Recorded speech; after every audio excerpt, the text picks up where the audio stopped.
You're listening to the Getting Smart podcast. I'm Mason Pasha.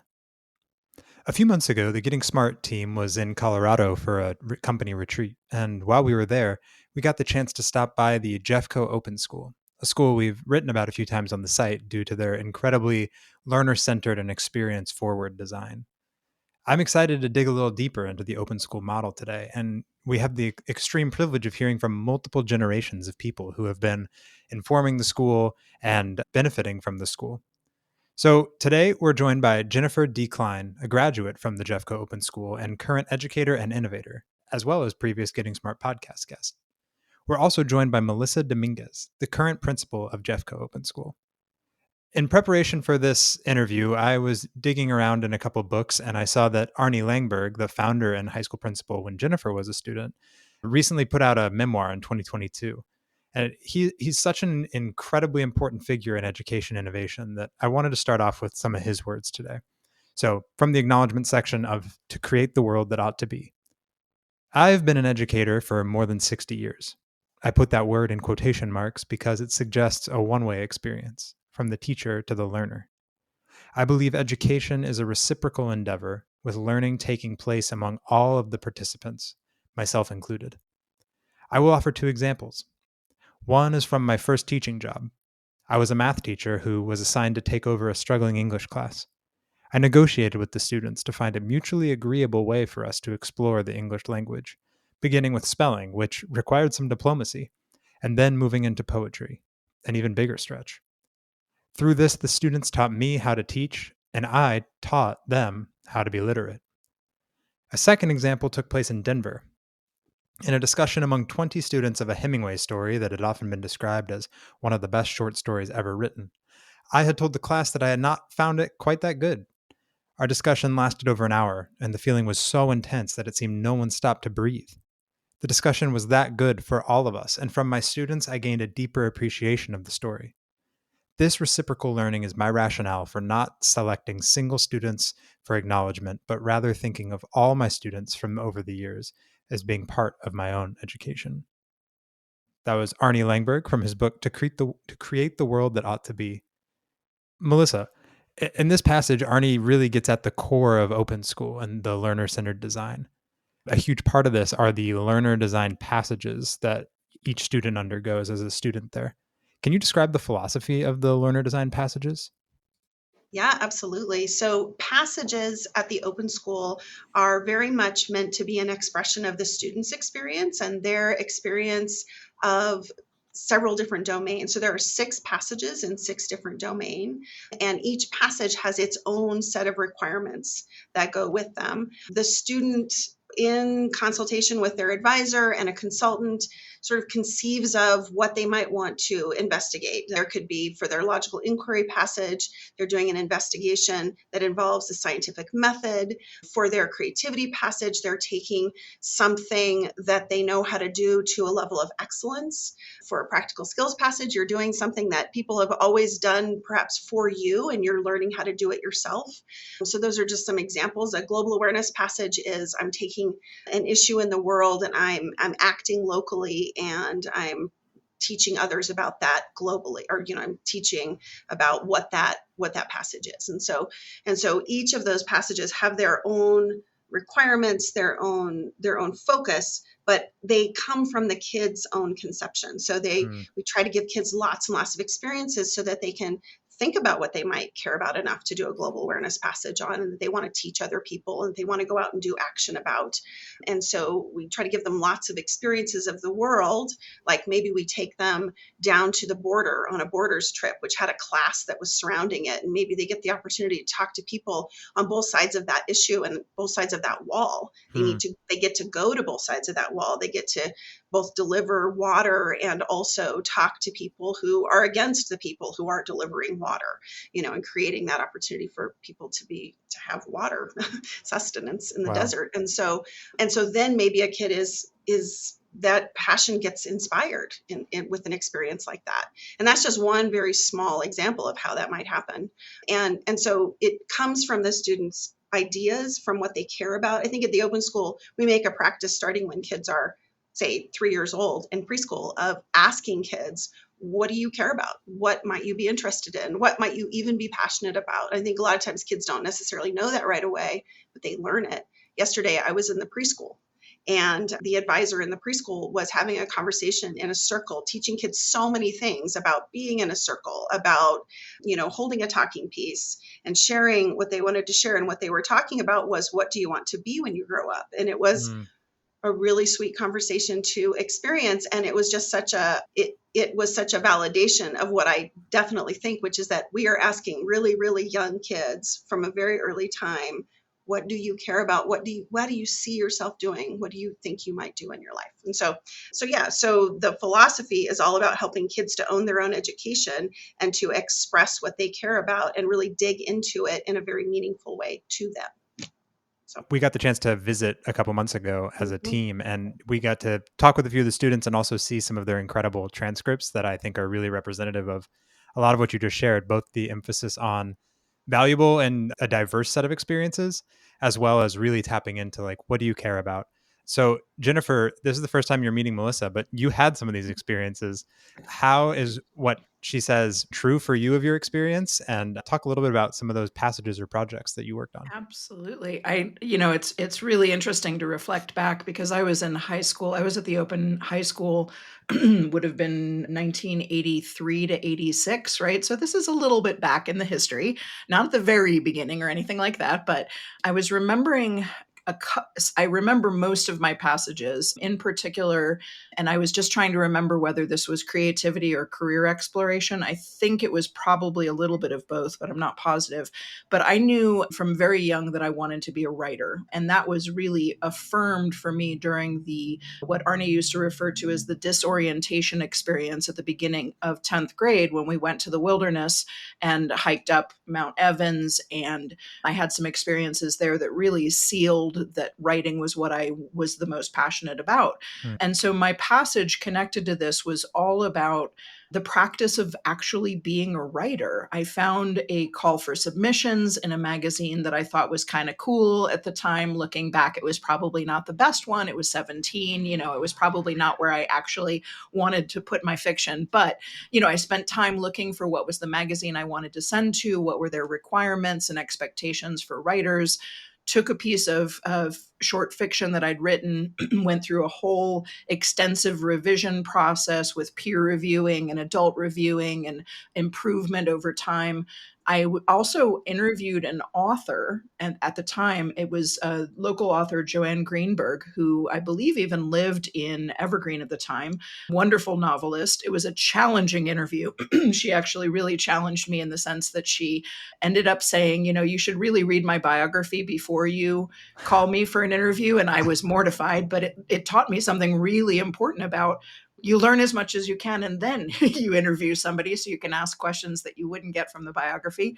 I went through the whole submission process as well, and I didn't get the story published. Not a super happy ending, but a very real one. Over the years that certainly happened since. And I do remember that Arnie Langberg even bought me several books before I headed off to the Middle East to complete 3 other passages over the course of 8 months, because he really wanted to inspire me as a writer and to get me thinking about other kinds of cultures and other ways of writing and thinking about fiction. So that was a really powerful experience. Obviously taught me a great deal about what it means to be a writer, but also gave me really practical experience doing it and knowing what that life might look like. The other one that I wanted to highlight, and of course, the 3 that I did in the Middle East were major. That was a huge experience, but it's way too long a story to share today. The other one that I want to spotlight was my global awareness passage, because this one actually deeply influenced how I think as an educator today as Mm. well. Global education is one of my areas of expertise. It's one of the areas that I've published in, and it's something that definitely came from the open school experience, no question. So, my global awareness passage in 1985 was focused on the Ethiopian Jews who had just been airlifted out of Ethiopia in 1984 and were facing some really interesting social and political challenges to their citizenship in Israel. I was particularly passionate about that idea. I knew that some of the issues were connected to racism, some of them were connected to whether they were truly ethnically Jewish in the same sense as other other members of that community. Since then, my relationship with Israel and Judaism became much more complicated after I spent time in the region. Again, don't want to go too deeply into that story, but I did feel what I did was I explored I tried to understand as much as I could about their experience. I came up with an advocacy or service project that would provide clothing and shoes and things like that for Ethiopians living in refugee camps in Israel, Palestine, and then took a little presentation on the road in Denver to different high schools, talking about sharing my learning, talking about their needs. And then a Jewish group here in Denver took all of the donations that we gathered to them in the region. So again, I think it really impacted the way I think about service, the way I think about advocacy, the strong belief that I have that when you think something is wrong, you have to do something about it, and definitely impacted my sense of equity and the way I think about global competencies and intercultural competencies. So those were two of the powerful experiences I had. If anybody is curious about the longer story about 6 months in the Middle East and 2 months traveling through Europe, I just published a short piece about it in Barbara Bray's new book, Grow Your Why. Awesome. We'll be sure to include a link to the Barbara Bray book in the show notes. Perfect. But those sound like such valuable experiences in learner agency and just exposure, awareness of the world. That's so cool. Thank you for sharing, Jennifer. I love the way that that you frame those experiences having how they have informed your current life, particularly with regards to service. Melyssa, is that something that you all talk about at the school, about how these passages are not like a one-time kind of transitionary protocol? It's more like something that you iterate on and keep doing your whole life? Absolutely. It's so interesting because I have the privilege these days of reading every transcript that students write at the Open School. And it is one of my very favorite parts of this job because I have my notes that I wrote about reading transcripts last year, which was my first year to get to do that. And I just sort of feel like each one of those transcripts is like a novella, like a novel about this kid and their experience. And it's just so exciting to see. But one of the things I asked kids, I had a little box of questions. We do a ceremony, and I don't know, it would be interesting, Jennifer, to know what this looked like when you were in school, but we do a transcript stamping ceremony. When I became principal, Scott Bain, who was the principal before me, ceremonially passed the stamp, like the embosser, to me at graduation. So we do this ceremony called the transcript stamping when your transcript is final and you're ready to graduate at the end of the year, after it's been read by your advisor and a second reader and also me. And then so we do this, and I had a box of questions, and I had kids pull out the question and then choose the one they wanted to answer. And a lot of kids chose the question, which is, which of your passages will you keep on doing? Like, which of your passages are going to go with you, or which passage do you most feel like is going to go with you? And I asked that question because I happen to be mom to 2 open school graduates, and I am witness to the fact that those passages, that is kind of how they approach learning. Just like Jennifer was saying, like, it really has informed a lot of how they attack a project or a thing that they think they care about. They sort of have such a lovely way of doing their own continued learning. And kids had some kids were like, all of them, and other kids would choose specific ones that they were interested in doing. I was also it's really cool to hear about your career exploration passage, Jennifer, because not much has changed about that. I mean, from what you said, kids do a personal profile. They have at least 5 interviews of other people who are doing this work. They have hands-on experience. They research the path that you would need to take in order to do that career. And they update a resume or a portfolio that they could share with potential employers.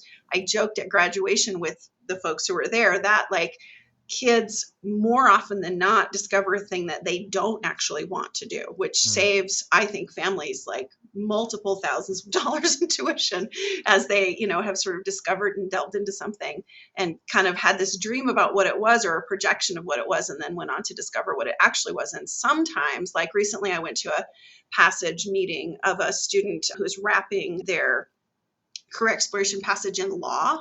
And this student is absolutely on the path that she intends to take and has figured that out and did a beautiful internship in a law office, was able to take advantage of that work, and is just completely inspired to be a lawyer at this point through this passage work. So very excited for that student.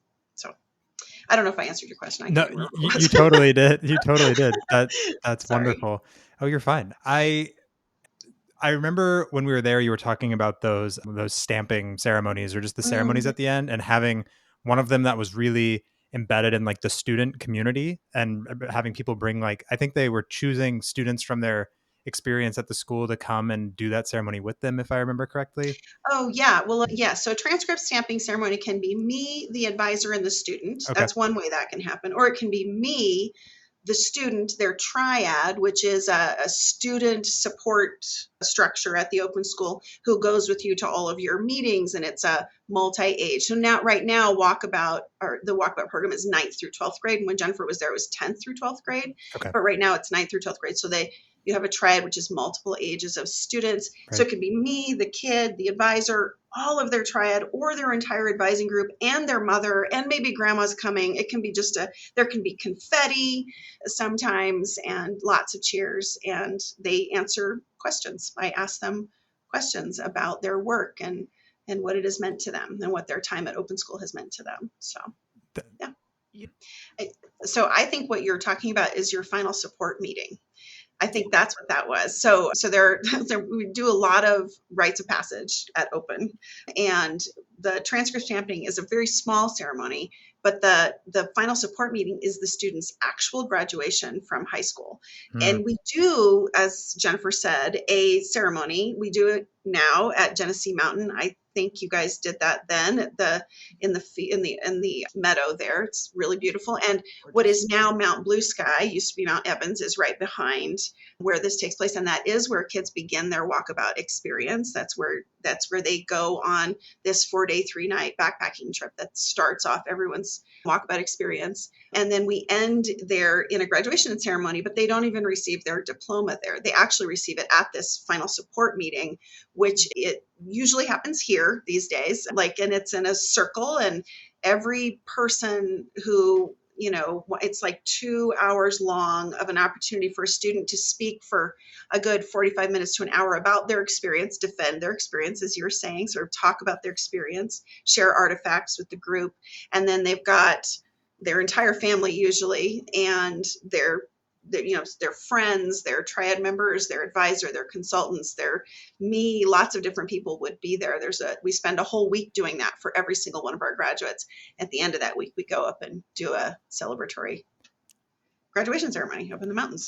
so yeah, I think you're talking about your final support meeting. That's what I think. In which case there But it's kind of a nothing burger. It just depends on the kid and how much, or the advisor, and how much they want to celebrate that moment. Right. For me, it's really lovely because I get to do it with every single kid. So it's a nice time between me and the kid. I feel like every time I hear more about open school, I wish that I could do like the Billy Madison thing and just go back to school. And looking at the course catalog last time I was there, I was like, I want to take all these classes now. Like that, they're incredible. So you end up, I'm sort of just like following the journey of student transitioning from open school into the world. And also like the fact that they never have to transition, right? Like they're always of the world, in the world. What happens next? So they have this big transcript. You've reviewed it. A couple people have reviewed it. You've stamped it. And then they go into the world with this sort of differently sized transcript than a lot of other people that is arguably much more articulate about the experiences that they've had than anything else. So what happens then? And then Jennifer, I would love to hear your experience of that too after Melyssa shares. Yeah. So from my experience, that a lot of times, a lot of kids are applying to institutions of higher education. And if that's a place that we've worked with for many years, like here in Colorado, there isn't a higher ed institution that doesn't know about the open school, right? So we send graduates their way, applicants their way every year. But sometimes there are schools that are not here, you further away, and a student's advisor will often make a phone call, talk with. I was talking to a student just yesterday. She turned in her transcript for early submission because she wants to go to Smith. She's applying to Smith, and which is a really big deal. We're very excited for her, and I think they would be so outrageously lucky to have her. And so she's written a 50-page transcript, which is sitting in my queue to read through. At this point, we'll stamp it and do all the official stuff at the end of the year. But right now, they need to see a preliminary transcript, just as you do when you apply for early submission or early application. So what's going to happen with that transcript and any after graduation as well is that we will send off that transcript, and then that student's advisor will get on the phone and call an admissions representative, introduce themselves personally, and explain to them what they're getting in case they haven't seen one of those before, one of our graduates. And so talk about how that's a person who they're going to learn so much more about, like, what is this document in your hands? Right. Because every student writes a personal statement, and then as part of their transcript, and then they have what we call now an educational experiences list. And that is something new that Jennifer wouldn't have experienced necessarily. It's a list that to make it a little easier on those admissions reps so that they can kind of see like almost a table of contents, except for it doesn't have page numbers. It just lists the different experiences in different ways. And then that kids can make all kinds of choices about how they write their transcript. It can be, it's a narrative all the time. It can be chronological, very sort of direct, like a chronological document where you're talking about, your first year, your second year, your third year, your fourth year. You can call them freshman, sophomore, junior, senior if you want, although I don't know if you would, but you could. You can call them by the years, whatever it might be, or it could be organized by some other structure. We've had kids create sections of their transcripts based on yoga poses. I've seen kids, my own daughter did her transcript based on hiking.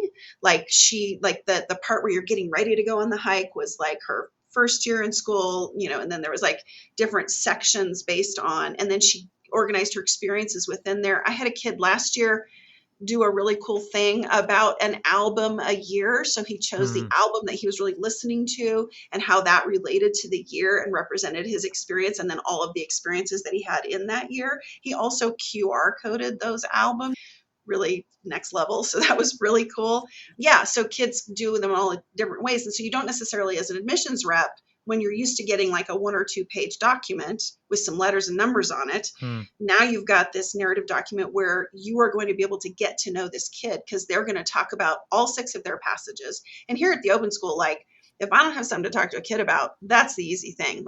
Everybody want, that is such a, what are you doing? What's your favorite passage? What passage are you working on now? What are you thinking about for this or that passage? Like, it's very, very real and important to kids. And so it's a great way to get to know people, to find out what their passages were. So anyway, so they're going to learn all of this about these kids, their own reflections on those experiences and what they learned in all of their classes and all of the travel that they did and while they were here at Open School. And so anyway, advisor is going to call and talk to that admissions representative and try and help them understand what they're looking at and what they might get with an Open School grad, as a person who hasn't had grades all these years necessarily, but is a person who's probably going to know their way around navigating and seeing their instructors, their professors as actual human beings that they could talk to because they've had this experience of having adults be very accessible to them. Yeah. And so that's kind of their, like, what they think is going to happen. Do you know what I mean? That's their paradigm, is that adults are not these scary folks. They don't see themselves as separate, we hope. And so you're going to get that. They also know how to get help if they need it. So knowing that person is a human being means that if they post office hours, I might go try to create a relationship with that person and get the support and help that I might need. So there are people who know how to own their education. So like that. We've been thinking a lot about credentialing experiences and learner records the last few years. And I think in this last year in particular, we've seen a lot of really interesting kind of AI powered solutions that take a batch of experiences and they'll synthesize a bunch of skills or competencies that come out of that too. So I feel like as those tools become more common and more normalized, especially like in the admissions process, these transcripts are going to be like such a rich resource to to let students communicate what they know and then have other people be like, do the interpretive work, right? Like right now, a lot of that falls on you to do the interpretive work Mhm. of Yeah. what do these experiences amount to in a way that like is commonly understandable by the state or by whoever. But Right. I think that is close. We're hopeful that that is close, and that I think you all, in the way that you're organizing these learning, are kind of at the cutting edge of what to capture, how to articulate it, and then empower the students to really take ownership over sharing that. Jennifer, I would love to hear from you as someone who graduated. How'd that transcript serve you, and do you still think about it today? How do you think about it? As we're having this conversation, I find myself wishing I knew where the heck mine was, or had, wishing that at some point I must have thrown it away or something. Who knows where it disappeared to over the years? Because it would be so cool to go back. I do remember writing it. I remember that it was about 50 pages. And I also remember an extra layer of my experience, which was that I had taken the PSATs and had done poorly on them, and I wanted to go to a really high-powered college. And I did poorly because the kinds of things that the SAT tests were not the kinds of things that were really my strengths. I had a high IQ, I had a really creative mind and a very different mind that saw things differently than most people did. And that wasn't coming through on the SATs. All that was coming through was I didn't know this piece of content knowledge. I didn't take a class in this, so I didn't know this thing in history or whatever it might be. And so I refused to take the SATs. And it was with my advisor that we came up with a strategy for what it would look like to try to apply to a college in 1986 that would actually consider a student at all who had no grades, no grade point average of any kind, no letters or numbers of any kind on that transcript, and no SATs to fall back on, right? Mm, To be able to understand the student's knowledge. yeah. And so I actually, my advisor, who was Rick Posner, who's written an extraordinary book about the school as well called Lives of Passion, School of Hope, which was a longitudinal study of the impact of open school on graduates. Um, he and I came up with a strategy, and my entrance essay for college was actually why the SATs couldn't capture the kind of learning experiences that I'd had and the kind of intelligence that I brought to the university of choice. I think what was really different about the experience in 1986 was that there were quite literally two, maybe three colleges in the entire United States that would consider a student without grades and without SATs. That's the good news, is that has changed, right? So when I was looking at colleges, my two choices were Bard College and Hampshire College. I perceived Hampshire as a place that would be very similar to the open school experience. And so I chose Bard because I wanted something more intensely academic. I wanted something different that would be challenging in a new way. Um, I missed out on a scholarship because of the lack of ranking. It didn't matter that our philosophy didn't include ranking. So I did miss out on a pretty significant scholarship, which my father still complains about, because he felt like that was something that, Bard should have been open to in a better way. Being able to go find the teachers and go advocate for yourself was very true. I actually remember my very first midterm report period, and one of the professors who I had come to really adore and really appreciate had given me a relatively low grade. And it was my first time ever really receiving grades. I had spent a couple of semesters in community college in Denver before I transferred to Bard because I wanted to prove to them and myself that I could get decent grades in a college context. And because I knew my parents weren't going to be able to afford lots of years at Bard, so I was trying to cut back on their costs. But I remember going in to see this literature professor and asking him what the grade meant, and his looking at me and saying, "It means you got this grade." And my saying, "No, sir, with all due respect, I actually have never received a grade, and I need and want to understand what this means. Hmm. So can you talk to me in a more, I don't know, holistic way about what I did well and what I need to work on, and what this grade really represents about me as a learner?" And he, fortunately for me, stopped in his tracks, said, "Oh, okay, and started having a real conversation with me about the learning process and the kind of writing that was required of literature students at Bard, what they were looking for. So I think the transition wasn't easy. I spent my whole first year at Bard pretending that I had read all the same literature that everybody else had in the classroom, and I was sitting next to kids from Exeter and Andover academies and places like that who could go on and on about different authors and had read incredible variety of literature. And I remember sitting in that class and smiling and saying, oh, yeah, so true. So like Hemingway. And then I would run to the library after class to read some Hemingway so I'd know what I'd agreed to, right? Because I just didn't have that breadth of experience. Hmm. But as Arnie pointed out to me, even at the time, I remember calling him concerned, like, there's all this stuff I don't know that everybody else seems to know. And his answer was, well, have you been figuring out how to navigate the situation when those gaps come up? I'm like, yeah, I'm figuring it out. And he was like, well, then I win the argument, right? You're prepared for college. You're totally prepared for college. And I did learn over time that I didn't have to pretend and I didn't have to run to the library to find the answers. All I had to do was say, hey, I haven't actually read Hemingway. Could you tell me a little bit about why you believe that this author is doing something similar to Hemingway's style or work? And then everything got a lot easier once I learned to be brave and to just say what I didn't know more openly in a setting where it was pretty scary in that first year.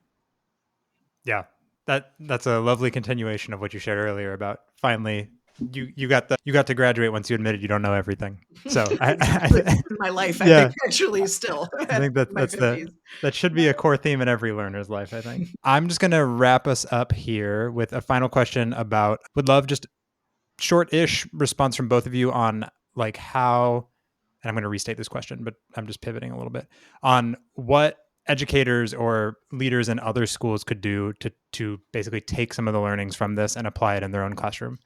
So it will be tricky, but good. Okay, so Jennifer, Melyssa, thank you so much for being here today.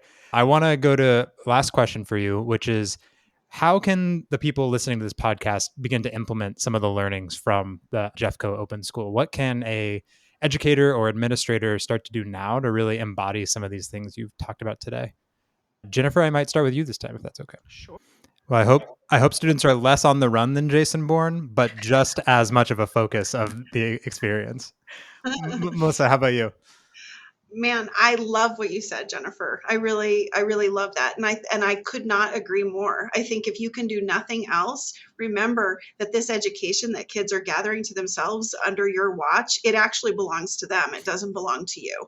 And it's not about what you want to teach them necessarily. It's about what can you convince them that they want to learn? If they are not interested in your subject matter, then it's kind of your job to figure out why does it matter? It does matter. So the subject matter, it matters to do the work that needs to be done for kids to gather the information that needs to be gathered. And it's up to us as educators to help them to see why that's relevant to them and to remember that it will be so much more powerful, actually powerful, if they understand and care about what they're learning about. And so asking them what would make it more interesting to them, what it has to do with their own lives, I think is really important. I think too, it all really starts from a place of relationship. I think in the school district where we are, Jefferson County Public Schools we live in Lakewood, Colorado, and here they talk about knowing students by name, strength, and need. And I love that. I love that the school district is doing that. I love that that's something that people have in their heads as they're out there working with kids, but it's so much more deep than that.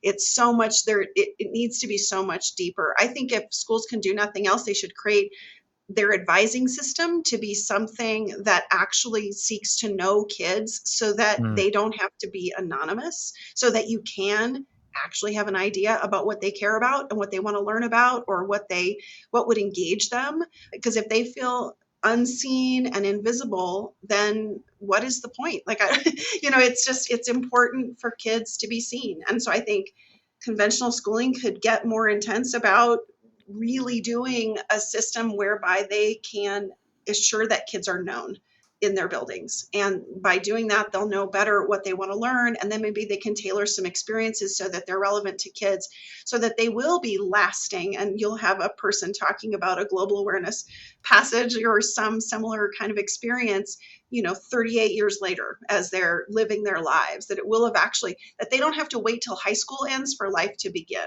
I think I get really frustrated when people talk about creating only about career, college and career and after high school. No. Because I would just want to always say, I mean, you realize life is actually happening now. Like they're living a life right now. Our students at every age in this building, at every age in any building, are actually living their actual life in this moment. And it's not about preparing to do a thing. It's about living the life that you have and making that worth living. Whenever someone comes here to open school or whenever someone asks me a question, they usually don't come here and ask me this question. It's usually like an info session maybe or something about, is it possible to graduate early, from the open school? And my answer to that is, well, it's not impossible, but it certainly isn't our goal. We're not after kids graduating early because we don't believe that life is going to begin after they graduate from our school. We think that life is happening right now for them. And we want to help them make the most of that life. So I guess I would say create relationships with kids, ask them, just as Jennifer said, in exactly the way that Jennifer expressed it, ask them what they care about, what they are interested in, what are they even passionate about? And some of them won't know. I didn't know when I was a kid because I didn't get asked enough at all. So I would have had no idea an answer to what are you passionate about. I might have been say what I maybe was slightly interested in, maybe, but most of the time adults were telling me, they were serving me education on a platter rather than inviting me. So and so many adults don't know what they're passionate about because they never got this experience in school. So that's right. It's kind of full circle. Yeah, Jennifer. Can I beings with their own? Yes. And I want to build on what you just said, because yes, you do need to trust kids. You need to, and we talk about trust all the time.